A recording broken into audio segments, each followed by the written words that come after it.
시청자 여러분 안녕하십니까? 인포맥스와 함께하는 아침 굿모닝 인포맥스 경제 이슈를 열어보는 경제 언박싱 시간입니다. 네, 오늘도 깊이 있는 경제 이야기를 쉽고 정확하게 알아보도록 하겠습니다.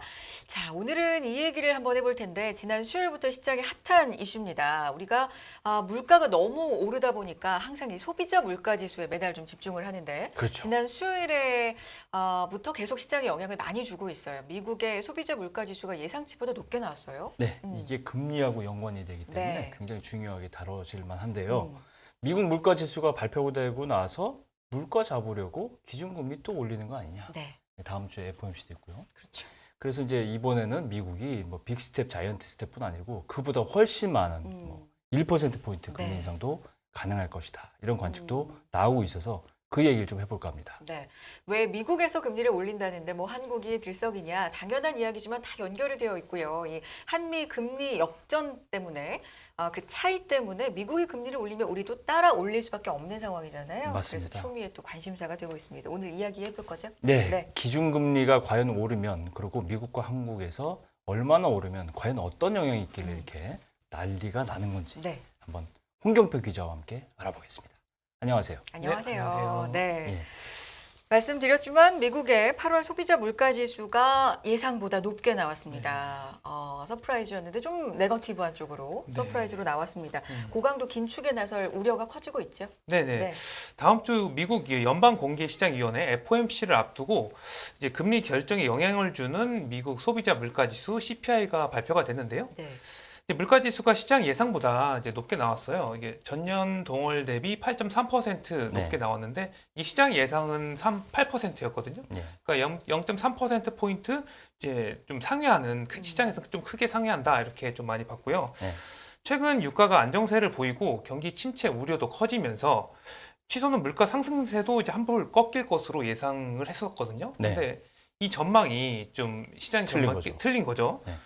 그러다 보니 이제 주거와 식음료 등 이제 세부 항목을 살펴보면 광범위한 영역에서 인플레이션이 발생해서 인플레이션이 고착화되는 거 아니냐 이런 상당한 그 우려가 실제 데이터로 확인되고 네. 그러면 연준이 강도 높은 긴축에 나설 것이라는 그 우려가 시장에 확산되면서 시장이 쇼크에 빠진 거죠. 그렇죠. 네. 주가도 많이 빠지고 네. 네네.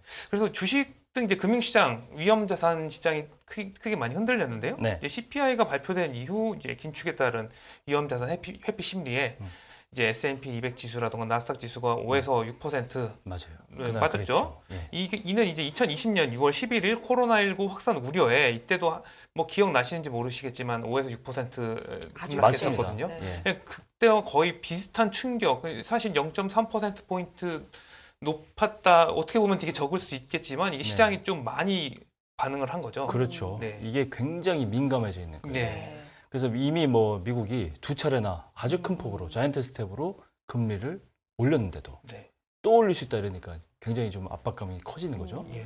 거기다 이제 물가 말씀하셨다시피 CPI가 물가가 높다 보니까 이제 다음 주에 이제 굉장히 뭐 네. FOMC에 대해서 초미의 관심이 집중된다 이렇게 볼 수가 있겠습니다. 네, 네. 맞습니다. 다음 주에 현재 시간으로 20일, 21일에 네. FOMC가 예정이 되어 있는데 75bp까지는 거의 약간 기정사실이었잖아요. 네네. 근데 이번이 CPI를 계기로 해서 100bp 얘기까지 나오고 있어요. 네네. 네. 이게 사실 이게 연준이 인플레이션을 막기 위해서 긴축에 적극적으로 나설 것이라는 것은 이제 시장 예상은 맞았는데요. 네. 이제 물가가 생각보다 안 잡힌 게 데이터로 나왔잖아요. 네. 이게 그러다 보니까 연준이 더 센 처방을 내릴 거다. 이런 예상이 좀 시장에서 확산이 되고 있는 상황입니다. 그렇죠. 이번 주 초만 해도 이게 이번 주 초요. 이게 사실 월요일이나 화요일만 해도 이제 연준이 아무리 긴축을 해도 75bp를 연속 3번을 올릴까? 그렇죠. 뭐 이런 과연 이게 가능할까에 맞아요. 대한 네. 시장의 예상이 있었거든요. 그래서 뭐 한 50bp 정도 다음 주에 올리지 않을까 네. 하는 정도였는데 갑자기 이제 CPI가 발표된 이후 시장 전망이 갑자기 바뀐 거죠. 수요일에 나왔었으니까 75bp면 당연한 게 되고 네네. 네. 뭐 좀 100bp도 뭐 이상하지 않다. 네. 뭐 이런 전망이 나오고 있습니다. 네. 이제 금리 선물 시장에서 이 연준이 이제 9월에 금리를 0.75% 인상 가능성이 원래는 91%였는데 75%로 떨어졌고 네. 1%포인트 인상의 가능성이 제로였거든요.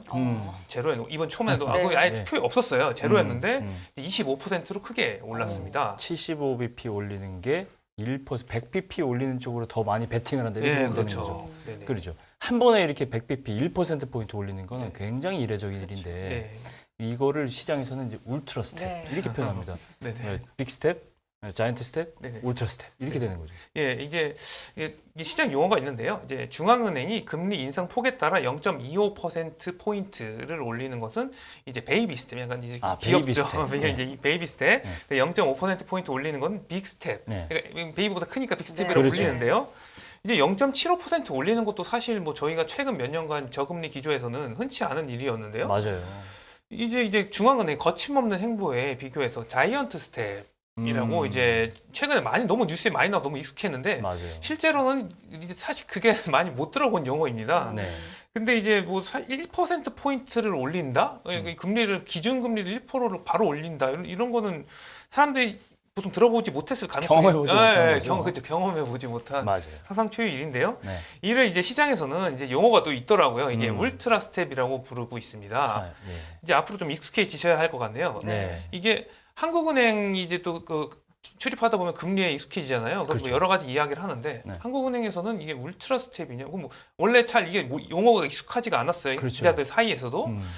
그러면 이제 이걸 몬스터 스텝이 아니냐, 뭐 그런 몬스터냐, 뭐 티라노, 아, 뭐 약간 이렇게 불러 일단 뭐 공통점은 공포, 공포스러운. 그러니까 엄청 크고 뭐 고질라 크고, 스텝, 뭐 이런 그렇게 이야기가 되는 거죠. 나왔고요. 네. 이제 그럼 이제 뭐 1%도 사실 상상도 못했었는데 맞아요. 이제 이야기가 되는 거잖아요. 음. 그럼 1.25%도 가능하지 않을까? 뭐 아니 이런 무슨 1.25%까지 얘기하는 이제 거죠. 그런 아, 이야기도 뭐 참. 계속 들리고 있는데 그러면 뭐 울트라 캡션장 뭐 별 이런 거는 얘기가 별의별 얘기 이제 기자들 사이에서 사실 웃을 일이 아니에요. 이제 그렇죠. 그거 이게 아니 올리면 웃기 어. 이 아, 용어는 참. 나올 수 있다. 네. 아, 참. 125bp는 정말 말씀하신 것처럼 맞아요. 엄청난 일이 사실 1% 올리는 것도 네, 그렇죠. 보지 못한 음. 그런 일인데 1.25%를 올린다? 음. 근데 어쨌든 1% 얘기가 나온다는 건 뭐 혹시 모릅니다. 얘기가 또 상황이 나올 수 있을 수 비상하다는 있잖아요. 얘기예요. 그렇죠. 네, 그렇죠. 네. 네. 혹시 1.25% 올리는 거에 이름을 붙인다면 앵커님께서는? 테라 스텝 오, 어떠십니까? 그걸 테라스텝. 밀고 미는 게 괜찮을까? 예, 그 한국의 나머지- 출입기 찌릿기자들한테 제가 한 밀으려고 한번 해야겠습니다. 그런데 지금 그런 테라 용어를 스텝, 네. 자주 안 썼으면 좋겠어요. 그렇죠. 맞아요. 이 용어가 나오는 순간 그러니까요. 굉장히 경제가 일반 경제가 노멀한 상태, 일반적인 상태를 벗어날 수 있다. 걱정이 앞섭니다. 맞습니다. 네. 자, 경제의 타격감이 진짜 클 것 같다는 생각이 들고요. 이게 더 그런 게 미국과의 금리 격차 때문에 우리도 따라갈 수밖에 없잖아요. 네네. 네. 이게 미국이 급격하게 이게 속도도 중요하잖아요. 네. 네. 이렇게 연속해서 4번 계속 아주 큰 폭의 네. 금리 인상 단행하면 우리나라하고 금리 차가 더 벌어질 수밖에 없어요. 예, 사실 이제- 이 문제가 문제거든요. 지금은 이제 우리나라의 금리와 연준이 결정한 기준금리, 이거 사실 이게 연준은 기준금리 레인지로 결정을 하거든요. 예, 근데 이제 상단이 동일한 수준입니다. 예, 2.5%죠? 예, 그렇죠. 상단이 이제 우리나라 기준금리와 이제 미국 기준금리 2.5% 동일한 수준인데, 네, 예, 하느니 이제 지난달 사상 처음으로 4차례 연속으로 금리를 올렸어요. 네, 4차례 계속 0.25, 0.25 네. 계속 올려서 상단과 동일한 상황인데 이번에 연준이 기준금리 거의 내리진 않고 올릴 가능성이 거의 100%에 가깝잖아요. 100% 죠. 거의 네. 예상 예상과 네, 이제 몇 퍼센트 올리든 금리 역전은 피할 수가 없는 상황이 됐습니다. 네.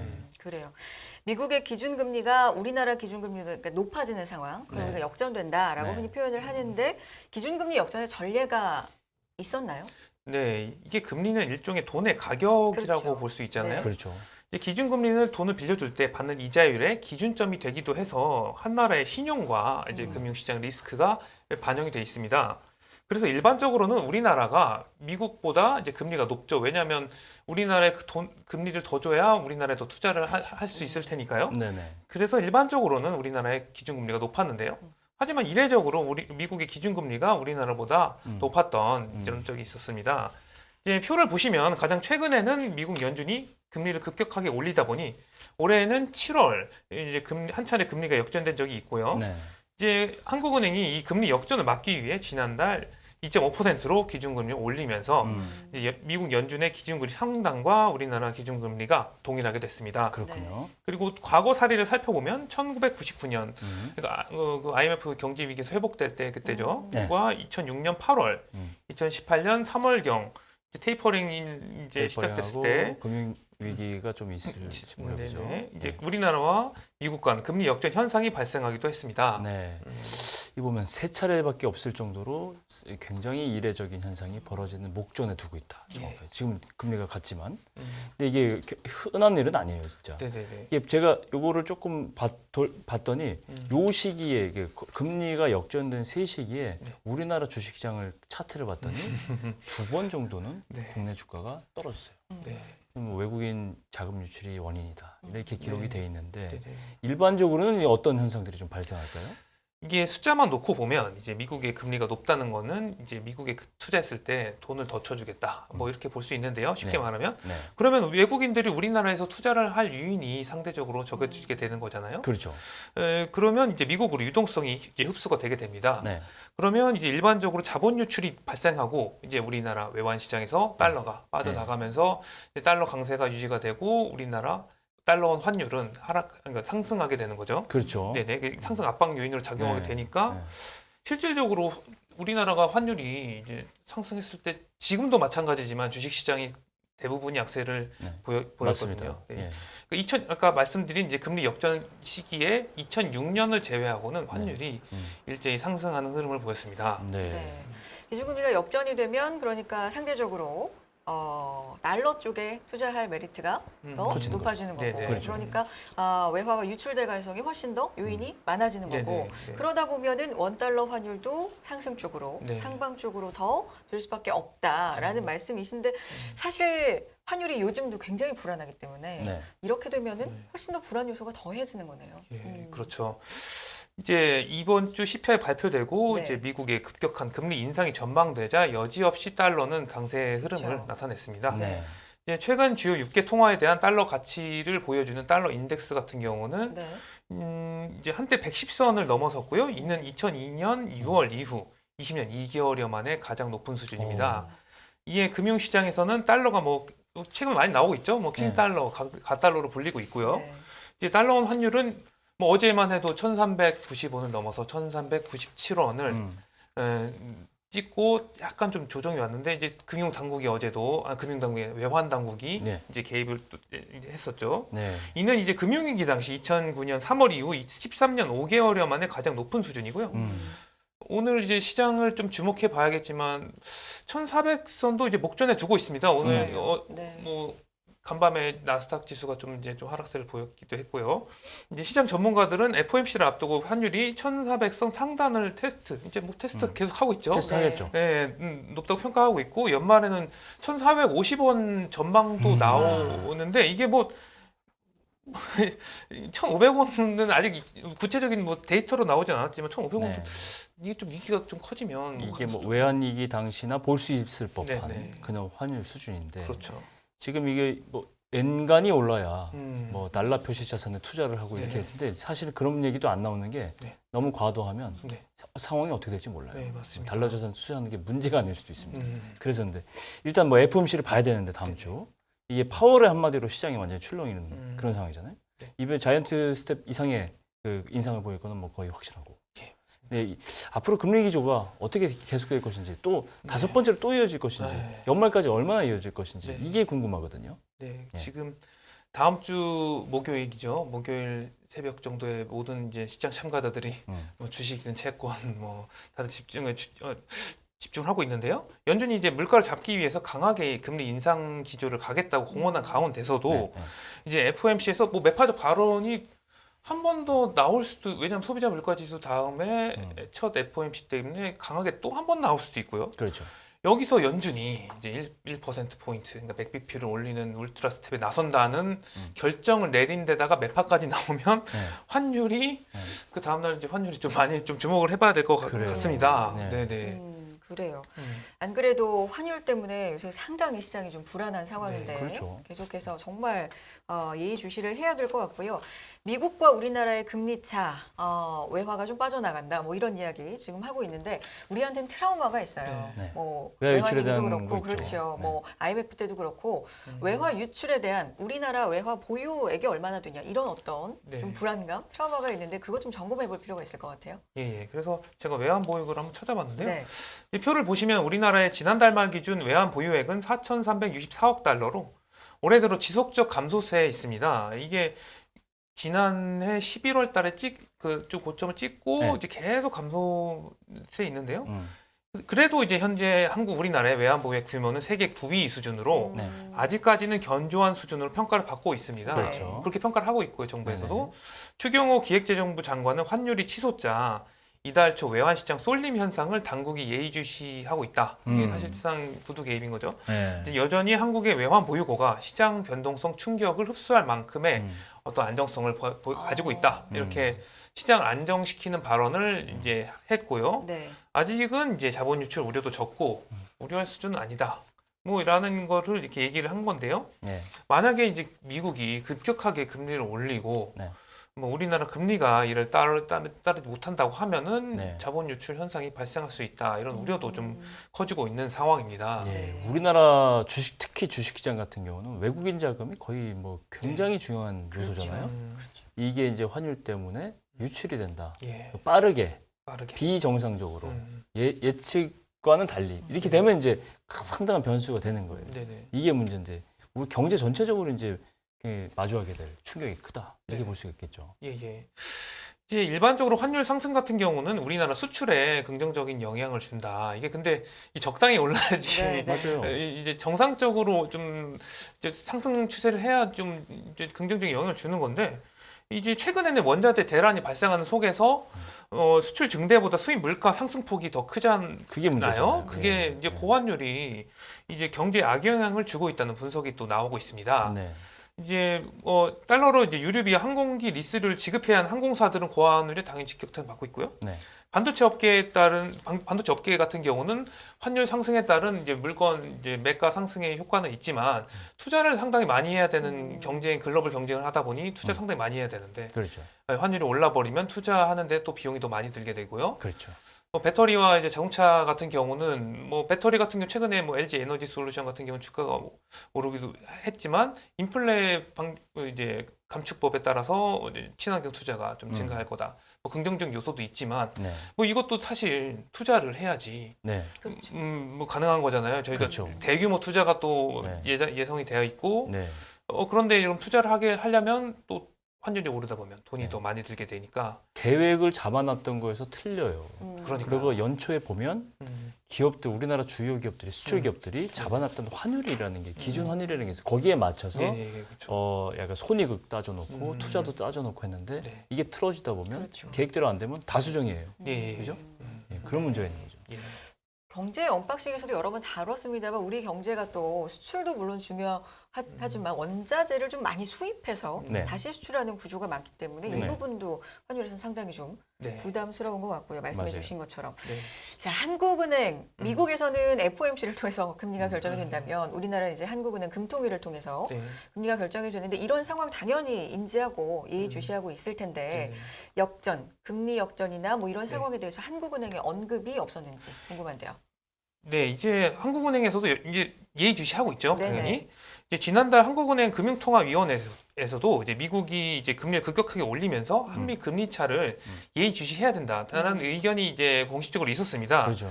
현재까지는 이제 국내 채권 시장이 이제 외국 자본 유출입의 안정적인 모습을 아직까지는 보이고 있다 이렇게 좀 진단을 했고요. 네. 향후 금리차가 확대되거나 역전 기간이 이제 길어지면 만약에 근데 길어진 상황이 오면 이제 자본 유출 가능성을 배제하기 어렵다는 금통위원회의 지적도 이제 나와서 뭐 지금은 안정적이지만 앞으로 또 상황이 급변하면은 어떻게 될지 모른다 이런 거에 대한 인식이 있었습니다. 네. 일단 그러면 우리나라가 외국인 자본 유출을 막기 위해서는 네. 미국이 올리는 만큼 따라가줘야 된다. 예. 뭐 이렇게 생각을 할 수가 있는데 네. 사실은 금리 급격히 올리는 게 문제가 많잖아요. 많죠. 예. 얼마나 좀 빠르게 올려야 될지, 네네. 예, 이게 어떤 멘트를 해줄지 한국은의 고민이 굉장히 커졌겠어요. 예. 이제 사실 이제 한국은행 금통위에서도 외국인의 이제 투자자금 유출과 원화 약세 가능성이 커진 만큼 금리 격차를 좀 당연히 줄여야 된다는 의견이 그래요. 다수겠죠. 예. 근데 이제 고인플레이션 국면의 고착화를 막기 위해서 상당수 금통위원들이 이제 추가 금리 인상 필요성을 언급해서 올해 뭐 지속적으로 금리를 올릴 거는 자명한 사실입니다. 그렇죠. 그리고 미국 금리를 따라잡기 위해서도 다음 달에 이제 금융통화위원회 통화정책회의가 열리거든요. 네. 다음 달에서 이제 무조건 금리를 올리기는 해야 하는데요. 다만 이제 그 폭과 속도에 있어서 상당히 고민이 클 것으로 예상이 되고 있습니다. 네. 미국이 너무 금리 빨리 올려버리면 뭐 당장 다음 주죠. 우리나라도 자본 유출을 막기 위해서 금리를 따라잡을 수밖에 없는데요. 이제 금리를 급격히 올려버리면 우리나라 경제가 타격을 입을 수밖에 없는 상황이 됐습니다. 그렇죠. 그래요. 자본 유출 막기 위해서 한국은행도 우리도 금리를 따라서 좀 올려야 된다. 그리고 그게 자명하다. 이해는 합니다만 금리 올리는 게 상당히 여러 가지 타격이 있잖아요. 특히나 대출. 네. 대출. 몇 년 사이 영끌이라고 해서 그렇죠. 자본 조달 비용이 그렇죠. 훨씬 많이 들어가긴 해요. 맞습니다. 네. 뭐 이런 부분도 있고 서민 경제에 좀 치명타가 될 것 같은데 네. 이런 부분 좀 우려스러워요. 네네. 이게 인플레이션 억제에 이제 금리 장단을 맞추면 가뜩이나 어려운 네. 경제 회복에 찬물을 끼얹을 수 있어서 네. 이제 한국은행으로서는 진퇴양난의 상황이 됐습니다. 사실 한국은행의 이제 설립 목표가 물가 안정이잖아요. 그렇죠. 네. 하지만 그렇다고 해서 이제 뭐 경제를 우리는 물가만 잡겠다. 네. 뭐 도외시할 수는 없는 이제 정치 기관이다 그래요. 보니 그거는 그게 아니라는 이제 그 금통위원들의 상당한 의견도 있었고요. 네. 네네. 이제 근데 대출 말씀하셨다시피 대출 이자 부담이 커지면 그냥 간단하게 가계부채 이제 부담이 이제 커질 수밖에 없습니다. 맞습니다. 우리나라가 GDP 대비 가계부채가 1위라는 통계 조사도 있었는데 네. 이제 그리고 한국은행이 이게 진단하기로는 금리가 빠르게 오르면 부채 연체율이 당연히 늘겠죠. 그렇죠. 못 갚으니까 돈이 네. 없는데 네. 이제 비은행 금융기관 그러니까 한마디로 뭐 1금융권 말고 2금융권에서 건전성이 저하되면은 과거 저축은행 사태나 뭐 이런 게 또 발생할 수도 금융위기가 발생할 수도 있는 부실한. 네. 그렇죠. 네, 금리 갑자기 올려버리면 네.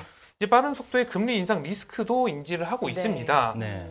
뭐 이제 저희 국민들에게 직접적으로 다가가는 거는 이제 부동산이죠. 네. 금리 인상이 이제 본격화되면 이제 은행 금리가 따라서 오르고 그러면 이제 부동산 투자 그러니까 저희가 집을 산 분들은 이제 금리 부담이 커지니까 맞아요. 뭐 하우스 푸어라 문제라던가 뭐 안 그러면 뭐 이제 월세를 또 내야 되시는 분들은 또 이제 뭐 빚을 내야 되기 때문에 또 맞아요. 추가로 이제 금리 부담이 계속 커지니까 또 서민 경제에 또 악영향을 또 네. 미칠 수도 있고요. 이제 현재 금통위원들도 물가를 잡기 위해서 빨리 금리를 올려야 된다는 매파와 이제 속도 조절을 해야 한다는 비둘기파가 지금 격돌을 좀 벌이고 있는 상황입니다. 네. 이게 또 그래서 매둘기 맞아요. 위원들도 네. 계신데 그분들이 좀 많이 좀 캐스팅 보트 역할을 하지 않을까 좀 이런 상황입니다. 네. 시간이 좀 됐으니까 이제 뭐 짧게 주식시장 미치는 네. 영향 아주 간단하게 좀 네, 얘기를 네. 좀 하고 마칠까요? 네, 이게 환율이 오르면 이제 외국인들이 이제 저가 매수에 일반적으로는 저가 매수에 나선 경우가 많은데요. 이게 정상적인 수준의 환율이 돼야지 이제 좀 투자를 하지 갑자기 올라버리면 좀 문제가 될 수 있고요. 그래요. 거기다 외국인 이제 금리차가 벌어지면 외국인의 자본이 또 빠져나갈 우려가 있잖아요. 그럼 또 증시에 또 악영향을 줄 수 있는 가능성이 있습니다. 그렇죠. 뭐 미국이 울트라 스텝에 나선다면 미국 증시는 당연히 그날 네. 좀 많이 이미 위축되겠죠. 봤어요. 네, 이미 뭐 어떻게 5%인데 될지. 네. 여기에다가 지금 25% 확률 선물 시장에서 25% 확률로 자이언트 스텝인데 진짜 이 25% 확률이 발생한다. 그러면 네. 이제 충격을 받을 수 없고 그럼 아침장은 또 주식시장도 얼어붙을 수밖에 없습니다. 네. 이제 기존에는 물가가 정점을 찍었다. 네. 그리고 경기 침체 때문에 더 이상 금리를 내릴 수 없겠다. 뭐 이런 이제 기대가 있었는데 이제 물가가 생각보다 높으면서 매파 기조가 계속 이제 뭐 오를 때마다 뭐 갑자기 또 매파 발언이 나오면 또 내리고 또 네. 매파 또 오를 것 같다 하면 여기 바닥인가 싶으면 또 발언을 하면 네. 이제 진짜 투자 못 하겠다. 뭐 이런 이야기 나올 맞아요. 수도 있고요. 네. 이제 2100선도 뭐 뭐 이런 전문가들의 의견도 좀 나오고 있고. 2100선도 테스트할 것으로 예상이 된다까지 마무리를 해보도록 하겠습니다. 네. 자, 홍경표 기자와 함께 기준금리 역전으로 우리나라 경제가 맞닥뜨리게 될 상황 이야기해봤고요. 고맙습니다. 네, 감사합니다. 예, 깊이가 다른 경제뉴스 연합뉴스 경제TV 앞으로도 계속 많은 시청 부탁드리고요. 유튜브 채널에 댓글 많이 부탁드리겠습니다. 네, 다음 주 굿모닝 인포맥스 개편이 있다고요. 네.